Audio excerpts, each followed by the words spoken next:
Halo, Assalamualaikum warahmatullahi wabarakatuh. Selamat pagi, teman-teman. Hari ini tanggal 31 Desember ya. Kuliah terakhir di tahun ini ya. Hari ini kita akan bahas, hari ini pertemuan ke-14, teman-teman ya. Kita akan bahas perihal infrastruktur data center ya. Oke, sudah saya share screen.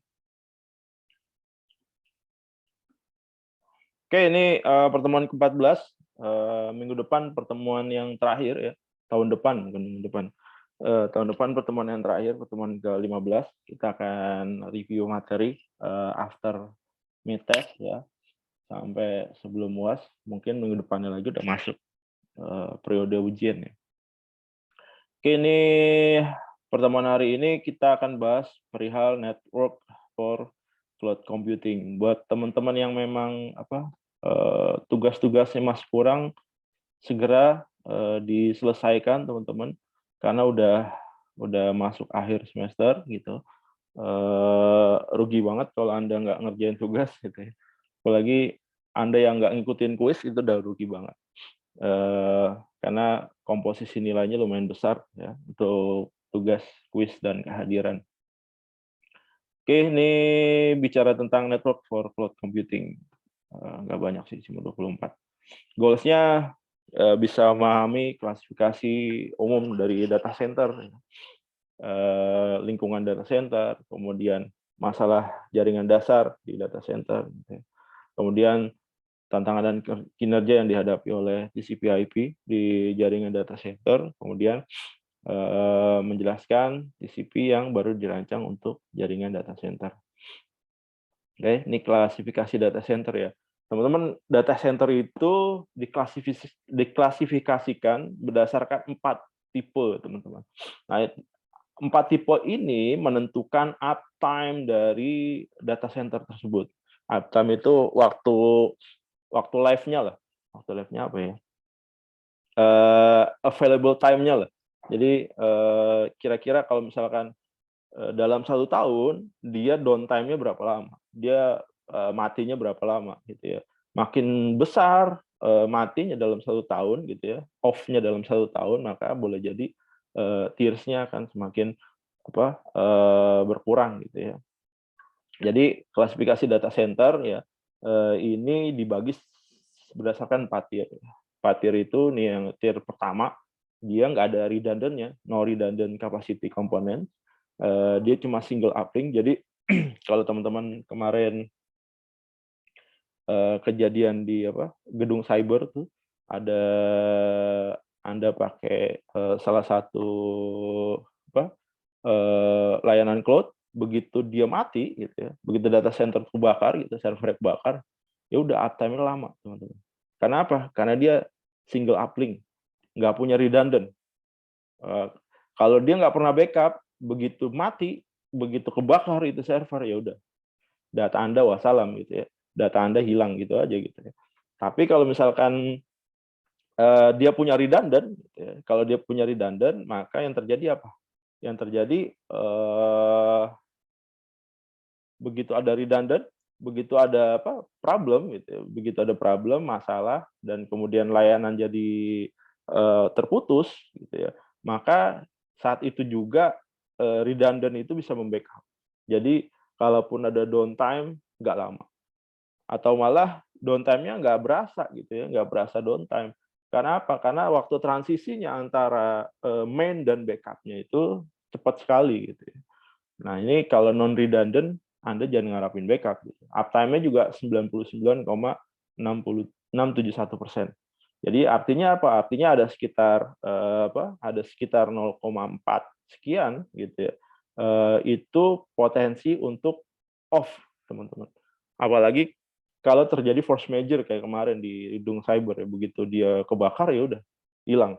Ada yang sampai 1 bulan recovery-nya gitu ya. Ada beberapa teman saya, dia punya website dia hosting di salah satu provider gitu ya. Itu sampai 1 bulan baru up lagi.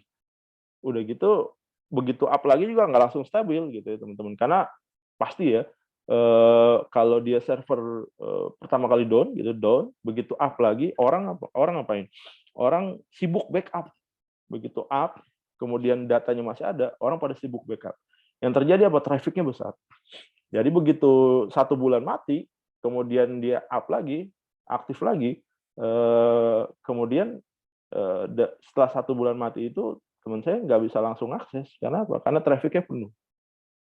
Semua orang pada menggunakan, semua orang pada ngakses, pada ngecek gitu ya, pada narik data, backup dan segala macam. Yang terjadi apa?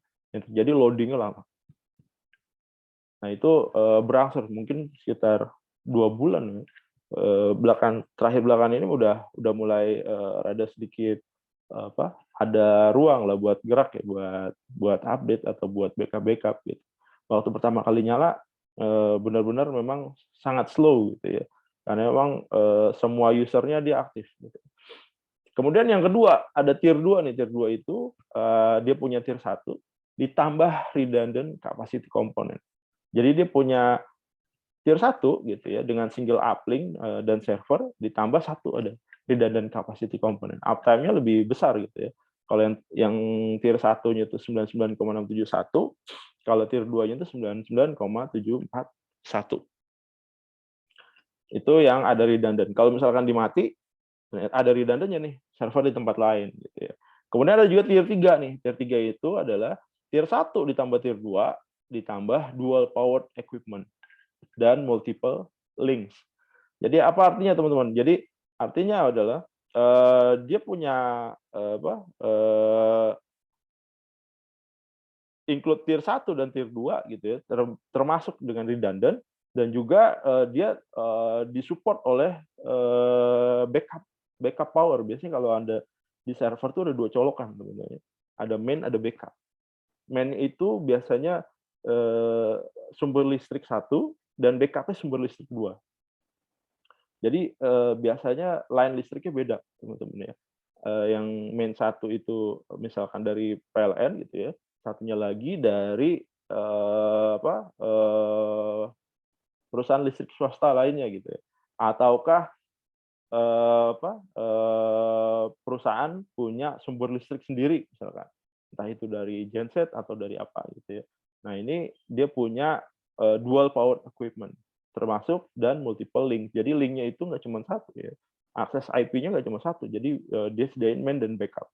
Once main IP-nya masalah, backup-nya dia bisa, jalan ya. Kemudian yang paling tinggi apa? Yang paling tinggi adalah tier 4. Uptime-nya sampai 99,995%. Nah, ini boleh dikatakan yang tier 4 ini, eee, apa, kalaupun dia downtime gitu, mungkin nggak berasa kali, mungkin nggak berasa. Di dalamnya itu ada tier 1, ada tier 2, ada tier 3, jadi dia include ya, di tier 4 itu sudah ada backup komponennya, kemudian, dual power equipment, multiple links gitu ya. Kemudian all component are fault tolerant including uplinks. Jadi, eee, gedungnya beda gitu, storage HVAC-nya juga beda, servernya kemudian. Jadi memang, dia punya tier 3 tapi di dual location, jadi lokasinya berbeda. Kayak Google mungkin, servernya di tier 4 semuanya tuh ya, teman-teman. Jadi once misalkan dia punya server di Indonesia ya satu mati gitu ya, di Indonesia, dia punya backup lagi tuh, bisa jadi di Malaysia atau di Singapura yang dekat-dekat sini ya, atau di Bangkok gitu ya. Eee, Nanti begitu, yang Indonesia up lagi, dibalikin lagi, seperti itu model. Jadi ini, klasifikasi 4 klasifikasi data center, yang dibagi berdasarkan tier. Jadi kalau Anda once nanti, eee mau pakai jasa data center, ditanya tuh tier-nya tier berapa.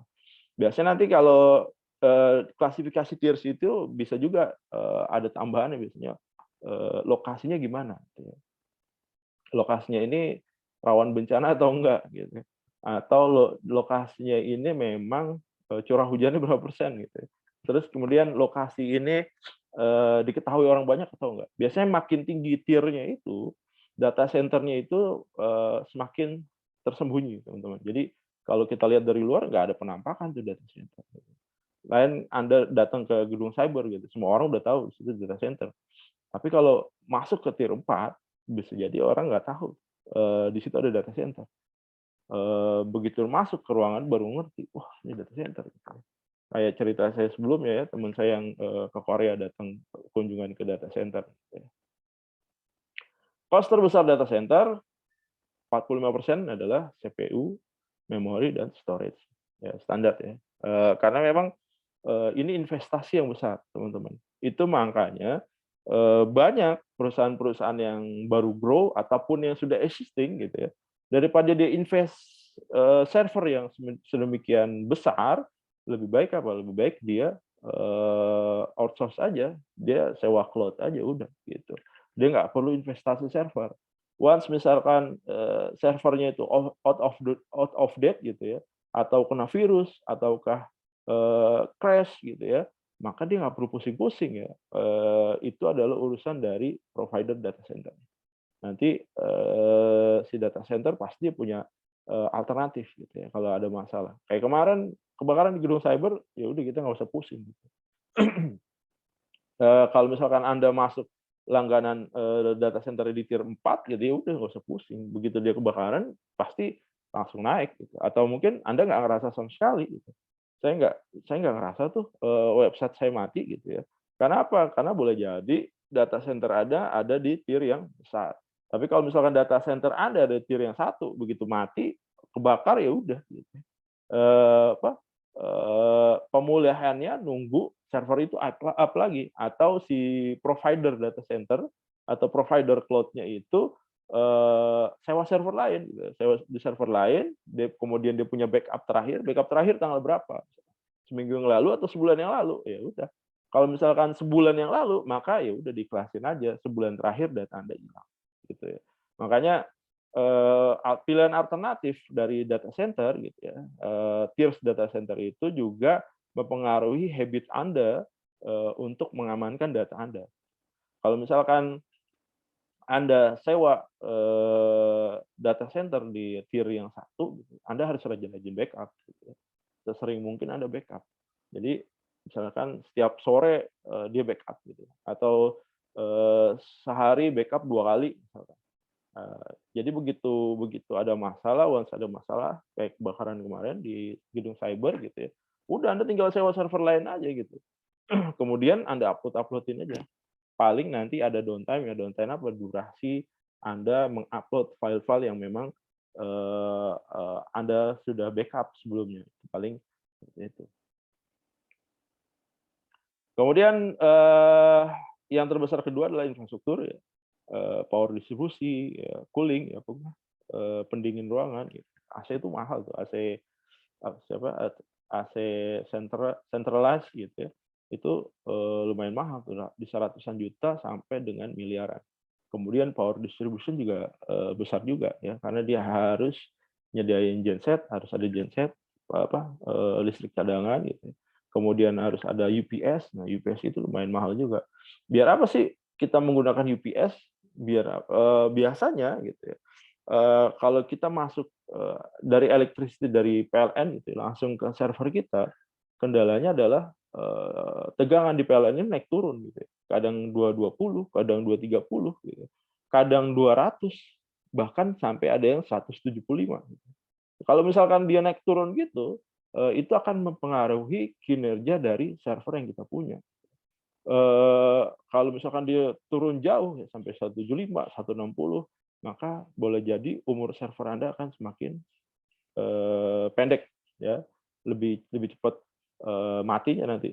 Once misalkan ada spike gitu ya, tegangan yang tiba-tiba melonjak ya, bisa sampai 240 atau 250 ya berarti server Anda kebakar. Kebakar. Nah, fungsinya UPS ini adalah menstabilkan tegangan yang keluar. Biasanya dia ada inverternya tuh di setiap UPS gitu. Jadi begitu tegangannya turun dari PLN misalkan 165 gitu atau 175, keluaran dari UPS itu tetap stabil 220 gitu ya. Kalau digambarin kurvanya stabil landai.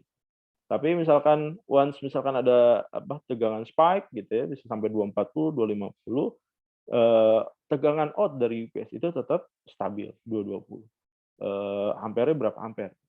Nanti misalkan once si si PLN ini mati gitu ya, ternyata ada masalah misalkan di gardunya gitu, kemudian mati, maka UPS ini akan cepat backup gitu ya. Begitu dia kehilangan source dari PLN, maka dia segera ngambil source, ngambil daya itu dari baterai yang disimpan di UPS tersebut.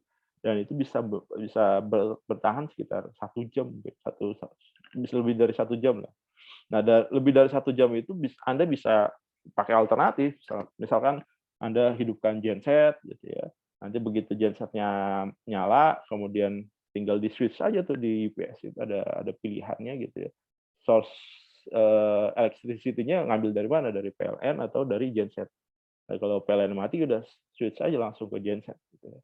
Nanti begitu udah stabil, dia akan ngambil terus tuh jadi dari genset UPS. Kemudian begitu PLN-nya nyala, ya, listrik main-nya nyala misalkan, ya udah dibalikin lagi. Biasanya lokasi-lokasi data center ini juga untuk tier-tier yang besar itu dia penyedia jaringan listriknya nggak cuma satu ya, nggak cuma PLN juga, biasanya ada internal internal clusternya itu biasanya ada kalau kita ke pabrik-pabrik gitu ya, daerah-daerah pabrik itu di Cikarang atau di Pulau Gadung misalnya, di Bekasi gitu ya. Biasanya dia ada perusahaan listriknya sendiri ya, yang swasta di luar PLN. Nah, itu biasanya dipakai sebagai backup. Oke, kemudian 15% dari power draw ya, electricity utility cost ya. Kemudian 15%-nya lagi network, jaringan, link, transit equipment gitu ya, router dan segala macam. Jadi paling besar adalah investasi server. Dan server ini ada umurnya teman-teman ya. Sekarang besok ya 2022 gitu ya. Server Anda yang dari 2010 udah ketinggalan juga ya teman-teman ya. Atau handphone Anda lah sekarang ya. Sekarang besok 2022 gitu. Anda beli handphone yang di tahun 2016 atau 2017 mungkin udah out of date gitu. Tiap hari Anda harus rajin-rajin clear memori ya, kalau enggak udah overload. Ada dapat warning, data Anda penuh gitu. Apalagi Anda ikut banyak grup WhatsApp atau Telegram gitu ya. Dan tiap grup itu kan postingannya banyak. Kemudian posting gambar, posting video, pasti storage Anda akan kemakan. Begitu juga server juga sama. Kayak sekarang Windows 7 udah nggak di-support lagi. Ke depan Chrome tidak melayani laptop yang masih menggunakan OS Windows 7. Artinya apa? Anda harus beralih ke Windows 10, ya, Windows 10. Kalau misalkan kapasitas dari laptop Anda nggak sampai untuk menggunakan Windows 10, artinya apa? Artinya Anda harus ganti laptop, gitu. Anda harus ganti laptop atau Anda harus beralih ke Windows 11 gitu, Windows 11 ya mau nggak mau Anda harus ganti laptop. Karena kalau dipaksain pakai laptop existing Anda ya yang terjadi lemot banget ya. Anda pakai ngetik tuh responnya lama banget. Oke, ini overview-nya. Awalnya organisasi menggunakan atau memelihara ruang server gitu ya. Kemudian ruang server digunakan untuk menampung server jaringan. Saya ada beberapa foto lupa saya masukin kemarin ya. Hasil kunjungan saya di beberapa Pemda ya, di mana mereka punya data center sendiri dan kondisinya sangat memprihatinkan ya teman-teman ya. Server-server lokasi servernya itu sangat memprihatinkan gitu ya. Saya masuk ke ruangannya juga debu ya, berdebu, bawahnya dipasangin karpet, kemudian ruangannya jarang dibersihin, kemudian AC-nya AC biasa, kelembapan udaranya diabaikan, ya udah. Kemudian posisi dari AC-nya itu di belakang dari rak, itu mempengaruhi juga. Jadi outflow dari sirkulasi udara itu sangat diperhatikan ya teman-teman. Mungkin nanti ada di slide ini. Kemudian nih beberapa organisasi biasanya menyediakan satu ruang server. Nah, ini traditional mode ya. Munculnya komputasi client server dan menyebabkan konsep data center. Nah, ini. Karena emang kebutuhannya banyak dan nggak semua orang mampu ya teman-teman ya. Nggak semua perusahaan yang baru start terutama mampu bikin data center dengan cost yang ratusan juta gitu. Mendingan dia pakai buat biaya marketing gitu ya. Dan itu di-catch oleh pengusaha-pengusaha data center. Itu untuk memenuhi kebutuhan. Dan ke depan mungkin bisnis data center di Indonesia ini akan semakin marak, teman-teman. Kenapa? Karena banyak munculnya startup company baru di Indonesia. Oke. Ini arsitekturnya, model data center ada yang multi-tier, kemudian ada yang cluster server. Ini multi-tier ini desain yang paling umum di perusahaan. Model data center multi-tier didominasi oleh aplikasi berbasis HTTP atau HTTPS dalam pendekatan multi-tier. Multi-tier termasuk web, aplikasi, tingkatan database server berdasarkan pada web aplikasi dan desain berlapis basis data yang didukung oleh ERP, CRM, ya, dan bisnis perusahaan. Jenis desain ini mendukung banyak arsitektur layanan web ya, yang berbasis Microsoft.NET atau Java 2. Nah, ini multi-tier menggunakan perangkat lunak yang berjalan sebagai proses terpisah dari mesin yang sama. Biasanya ada 3 angkatan yang digunakan ya, server web, aplikasi, dan basis data. Ini yang multi-tier. Kalau yang cluster biasanya di organisasi ya, di universitas, komunitas gitu ya, untuk muncul di seluruh vertikal bisnis perusahaan termasuk keuangan, manufaktur, hiburan bisa ada di organisasi. Kalau ini ya ini umum di perusahaan. Ini ada di universitas, di komunitas. Ya ini biasanya berkaitan dengan HPC ya, high performance computing gitu ya, atau komputasi kinerja tinggi, komputasi paralel, dan lingkungan komputasi throughput yang tinggi. Tetapi juga dapat dikaitkan dengan komputasi grid atau utilitas. Biasanya desainnya disesuaikan dan terkadang berpemilik yang dibangun untuk melayani tujuan bisnis tertentu. Udah khusus gitu ya untuk yang cluster server ini. Kemudian ini storage dan networking infrastructure.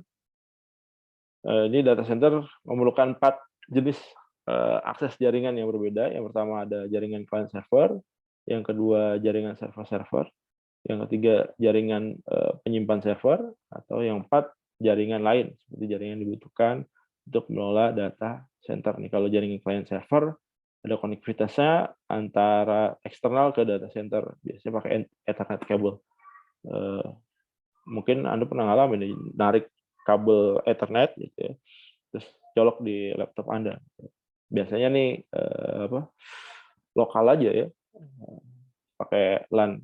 Kemudian server ke server gitu ya, komunikasi yang high speed di antara server dengan data center. Menggunakan Ethernet, InfiniBand gitu, IBA, atau teknologi lain yang dapat digunakan. Oke. Yang ketiga, jaringan penyimpan server menyediakan konektivitas berkecepatan tinggi antara server dan perangkat penyimpanan, biasanya fiber channel. Tapi teknologi ini seperti Ethernet dan InfiniBand juga bisa digunakan. Nah ini yang tadi saya bilang ya. Infrastruktur pendingin, jadi kayak rak gini ya. Di belakang ini ya, ini rak seperti ini ya. Di belakang ini misalkan ini mukanya, gitu ya. Kemudian ini belakangnya. Ya. Nah ini ini adalah perputaran, perputaran apa? Perputaran sirkulasi udara. Gitu. Kalau misalkan ini belakang server, kemudian Anda letakin AC-nya di sini, teman-teman. Kemudian AC-nya nyemprot kemari, yang terjadi apa? Udara panas yang di dalam server, yang di belakang rak itu kan kalau server itu belakangnya di kipas tuh ya. Udara panas yang di belakang server ini nggak akan keluar, nggak akan naik. Karena apa? Karena di luar ini udah diblok sama udara dingin. Kalau ini kejadian, gitu ya, Anda naruh AC-nya, naruh flow AC-nya itu tepat di belakang server, maka yang terjadi adalah di luar sini dingin, tapi di dalam sini overheat. Di dalam rak ini overheat. Dia akan overheat. Maka yang terjadi apa? Yang terjadi ya udah, kalau di overheat, over panasnya terlalu berlebih, yang terjadi servernya kebakar. Kebakar ya udah kebakaran gitu ya. Yang benarnya gimana? Yang benarnya ada beberapa metode, teman-teman. Yang pertama bisa airflow-nya dari atas gitu ya. Di atas ini biasa ada fan-nya, ada kipasnya gitu ya. Jadi udara dinginnya dari atas gitu ya. Kemudian dari atas ini dia bisa keluarin ke bawah atau keluarin ke belakang. Ya. Atau dari mana? Atau udara dinginnya itu dari bawah sini nih, masuk ke dalam. Jadi fokus pendingin itu gitu ya, dari apa, dari AC gitu ya, diarahkan, dia masuknya in-nya nih dari bawah server gitu ya. Nanti dari bawah server, udara panas jangan ditembak lagi AC dari sini ya. Jadi biar udara panas keluar kemari.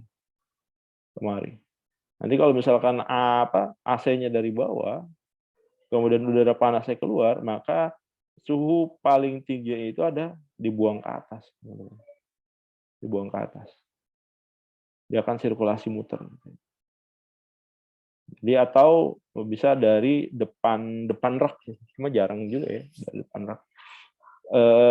Kondisinya apa kalau dari depan rak? Kalau di depan rak kasihan engineer ya teman-teman. Once dia melakukan konfigurasi, maka AC-nya akan hajar orang yang lagi konfigurasi ya. Karena kalau dia config bisa berjam-jam bisa jadi. Atau dia lagi testing gitu ya, bisa berjam-jam. Dan kelembapan udara di data center itu diperuntukkan buat apa? Buat mesin, bukan buat manusia gitu. Jadi jangan pernah coba-coba tidur ya, di dalam data center. Saya udah pernah ngalamin tidur di dalam data center, bangun-bangun tuh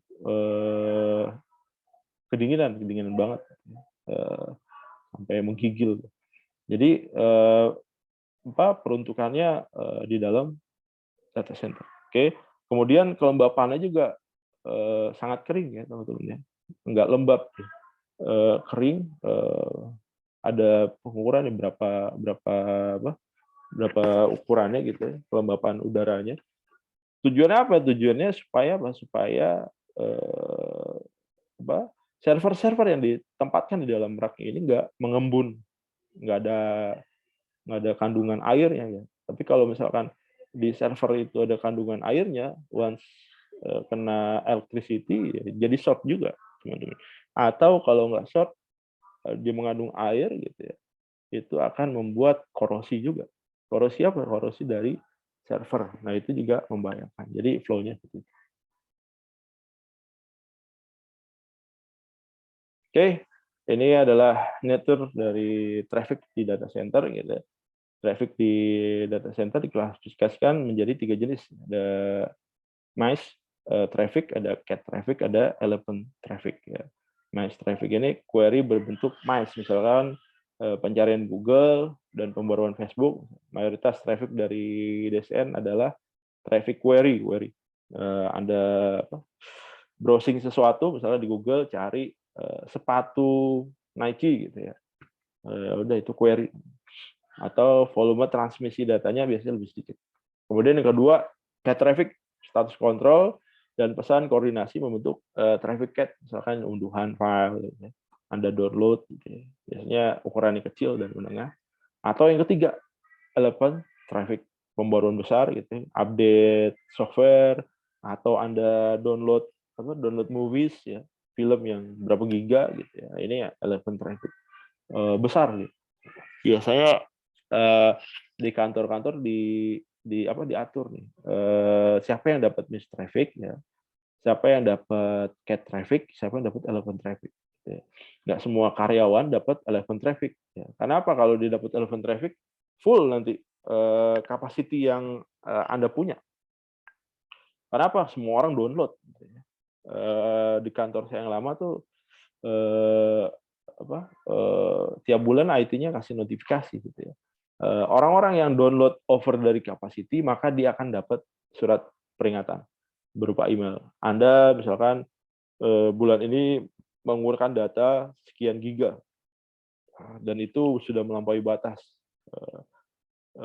Dikasih peringatan untuk bulan depan mohon dikurangi. Gitu. Kalau misalkan bulan depan masih menggunakan data yang sekian besar juga, maka akan muncul peringatan kedua.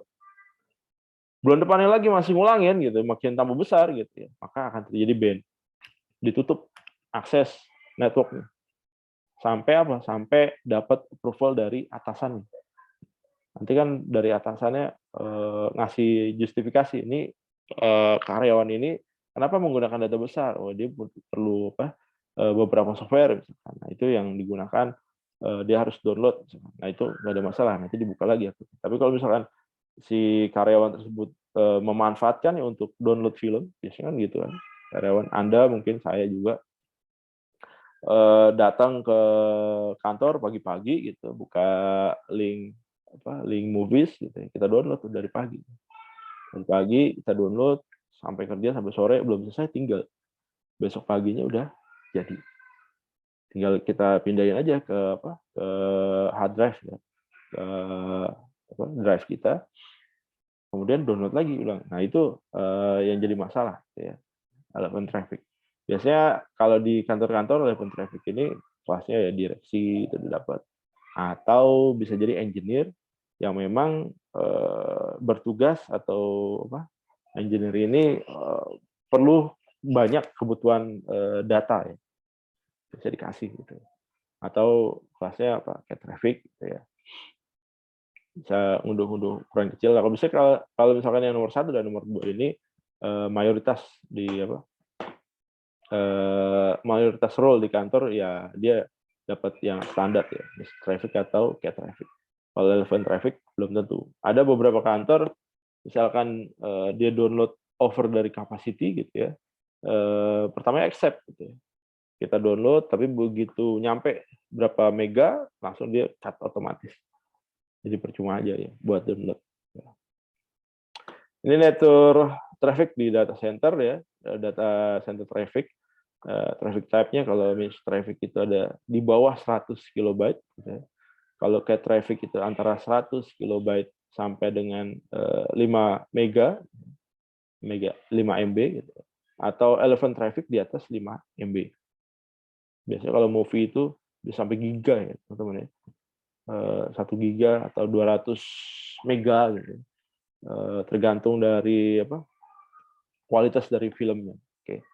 Ini miss traffic itu 100 kilobyte, bisa Google search gitu ya. Anda pakai Facebook gitu. Search response time gitu. Atau yang cat traffic bisa pakai Picasa. Anda streaming YouTube, nah ini masuk cat traffic nih ya. Facebook foto gitu ya. Atau Anda nonton video-video yang ada di Facebook gitu. Ini masuk yang cat traffic ya. Atau yang ketiga ini masuk ke elephant traffic, misalnya software update, video on demand, VOD ya. Atau ya VOD yang lagi ngetrend. Oke, ini biasanya high throughput ya, di elephant traffic. Oke, masuk berikutnya adalah masalah jaringan di data center ya. Jaringan cloud biasanya tulang punggung fundamental untuk menyediakan layanan cloud dan alasan dibalik perubahan dalam cara layanan TI diberikan kepada pengguna. Biasanya masalah yang terjadi apa sih? Biasanya ketersediaan, readiness, ya, atau performance jaringannya bad, ya, atau security. 3 isu itu ya. Masalah lapisan transportasi di data center adalah yang pertama adalah TCP adalah salah satu protokol transport yang paling dominan TCP ya. Banyak digunakan oleh berbagai macam aplikasi internet dan juga merupakan mayoritas traffic di kedua jenis DCN. Keberhasilan internet kenyataannya sebagian dapat dikaitkan kepada mekanisme kontrol traffic dari yang diterapkan oleh TCP. Rules-nya kayak gimana? Tadi saya bilang ya, kelasnya karyawan berapa, gitu, manajer berapa, dan direksi berapa. Kalau semuanya dibikin rata, semuanya dapat relevant traffic, ya udah, wassalam, gitu ya. Bisa jadi nanti direksi ngamuk-ngamuk. Kenapa? Dia nggak kebagian. Kenapa? Dia datangnya belakangan. Lebih cepat karyawan-karyawannya duluan ya. Meskipun skala internet penggunaannya meningkat secara eksponensial di masa lalu, TCP berevolusi mengikuti perubahan kondisi jaringan dan telah terbukti dapat diskalakan, diskalakan tadi. Ini level misalkan supervisor low gitu ya, maka dia dapat cat traffic, atau manager up dia dapat elephant traffic, atau direction direksi ke atas gitu ya, dia dapat elephant traffic. Direksi ke bawah dia dapat ya Pak, yang cat traffic, termasuk miss traffic ya, miss traffic. Meskipun skala internet, oke, ini udah. Namun telah diamati bahwa TCP canggih gagal memenuhi 3 persyaratan dasar yang disebutkan dalam sebagian sebelumnya, sama-sama dalam batas waktu karena gangguan TCP seperti TCP in-cache, ini bahasan kita yang sebelumnya, TCP out-cache, penumpukan antrian, tekanan buffer, dan efek pseudo congestion. Penurunan TCP di DCN, meskipun TCP terus berkembang selama periode 3 dekade, keragaman karakteristik jaringan generasi sekarang dan berikutnya, dan berbagai persyaratan aplikasi telah menimbulkan beberapa tantangan mekanisme kontrol traffic di TCP. Akibatnya kekurangan dalam desain dasar TCP menjadi semakin jelas. Ini TCP in-cache ya. Di sini ada server rack-nya, ini Tor switch ya. Ini tier kedua switch-nya, ini tier pertama. Di sini ada access router, load balancer ya. Ini bahasan kita yang kemarin. Ini buat router masuk ke internet ya. Kenapa sih harus tier 1, tier 2 switch-nya gitu ya? Tujuannya security, teman-teman ya. Kalau misalkan dari internet langsung masuk ke server rack ya, begitu ada insider ya, atau ada hackers gitu, dia langsung bisa masuk ke server Anda, yang jadi masalah. Ini masuk ke tier 1 switch dan tier 2 switch. Biasanya juga tier 1 dan tier 2 itu ada kapasitinya. Misalkan di tier 2 itu dia melayani berapa rak, di rak berapa aja. Tier 1 di rak yang mana gitu. Atau tier 1 itu hubungan antara mana? Antara border router, load balancer, dan juga switch yang di tier 2. Biar juga beban kerjanya dari masing-masing switch itu nggak terlalu tinggi juga gitu. Karena ada batasan berapa user maksimal gitu di setiap switch gitu ya.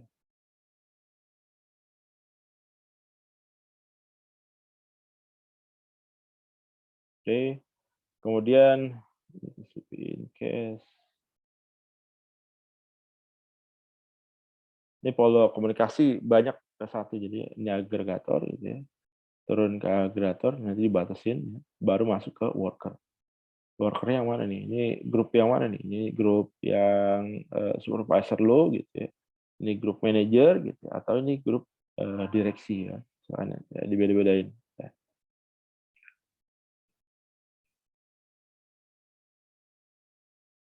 Oke, karena jumlah node bekerja bersama meningkat, throughput tingkat aplikasi yang dirasakan pada agregator menurun karena sejumlah besar kehilangan. Jadi semakin banyak user yang ada di bawah sini ya, maka node yang diperlukan di atas itu maka semakin besar. Trafficnya misalkan traffic semakin besar, maka node-nya juga butuh semakin besar. Yang terjadi apa kalau kita nggak nambah node?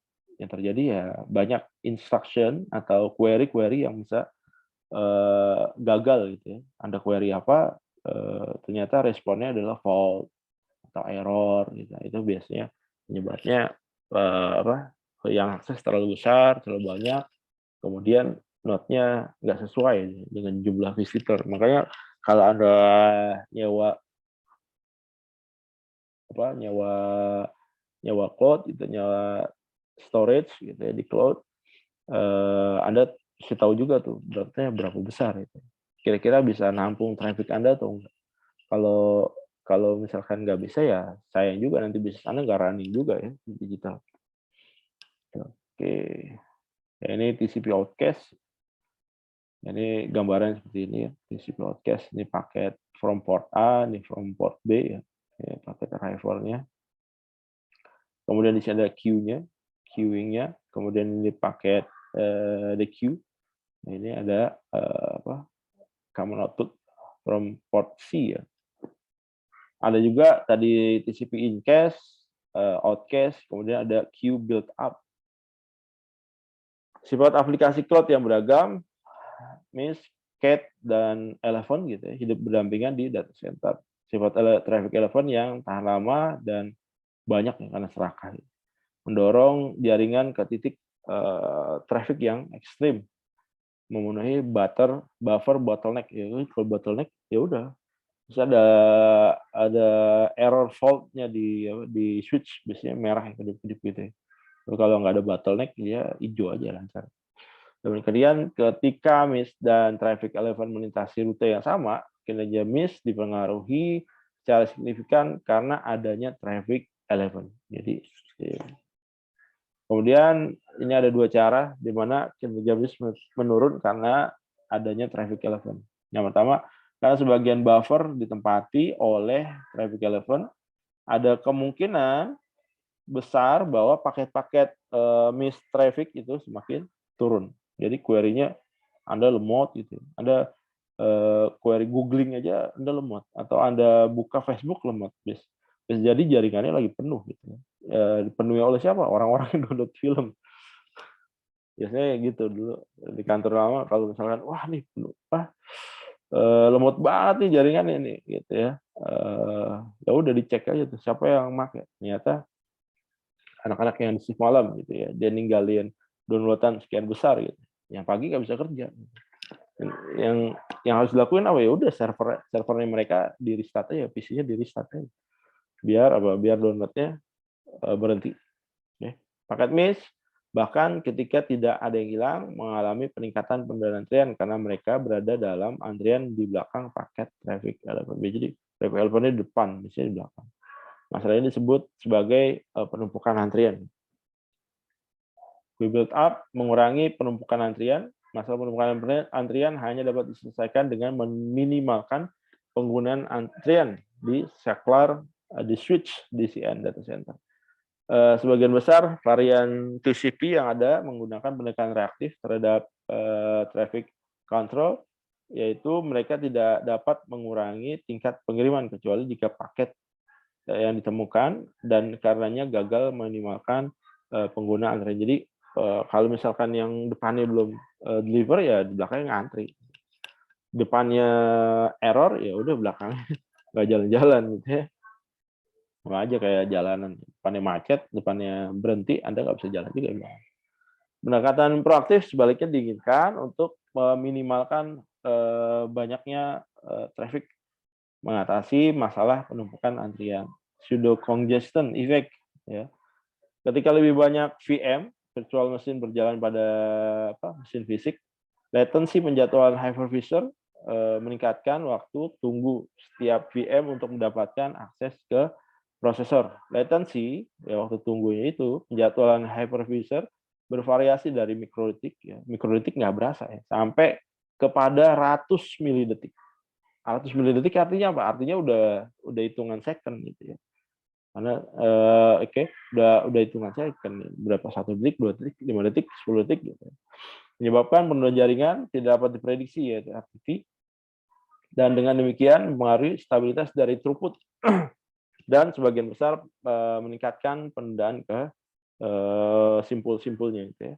Selain itu, latency penjadwalan hypervisor bisa sangat tinggi sehingga dapat menyebabkan RTO di pengiriman VM. Setelah RTO terjadi, pengiriman VM diasumsikan bahwa jaringan sangat padat, full traffic. Efek ini disebut sebagai efek pseudo congestion. Karena kemacetan yang dirasakan oleh pengirim VM sebenarnya adalah pseudo congestion. Ini mengurangi efeknya gimana? Mengurangi efeknya ada dua pendekatan ya. Yang pertama, merancang jadwal yang efisien untuk hypervisor sehingga latensi penjadwalan dapat diminimalkan. Jadi jadwalnya gimana nih? Yang nggak sibuknya gimana? Di jam berapa? Atau di jam itu dikosongkan khusus buat hypervisor. Yang kedua, memodifikasi TCP sedemikian rupa sehingga dapat secara cerdas mendeteksi pseudo congestion dan bereaksi sesuai dengan itu. Oke. Sampai sini ada yang mau ditanyakan, teman-teman? Ada yang mau ditanyakan? Kalau nggak ada pertanyaan untuk kuliah minggu ini adalah apa ya?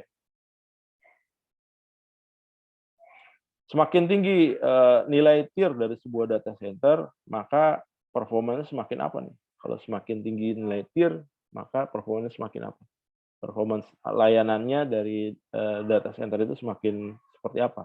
Atau semakin kecil tier dari data center tersebut, maka performanya akan semakin apa? Silakan nanti teman-teman jawab di kolom komentar YouTube sebagai pengganti absen. Oke, teman-teman, di akhir tahun ini saya ingetin, karena memang kita udah mau akhir semester, saya ingetin teman-teman yang belum mengerjakan tugas, gitu ya, segera dikerjakan, dikebut gitu dari week 1 sampai week terakhir.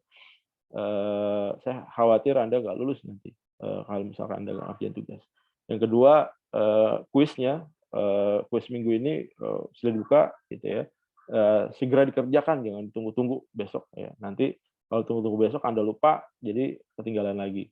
Kalau kuis-kuis yang week-week sebelumnya, terpaksa Anda nggak bisa ikut, teman-teman, karena waktunya cuma 1 minggu. Over dari itu Anda udah nggak bisa ngikutin lagi. Oke.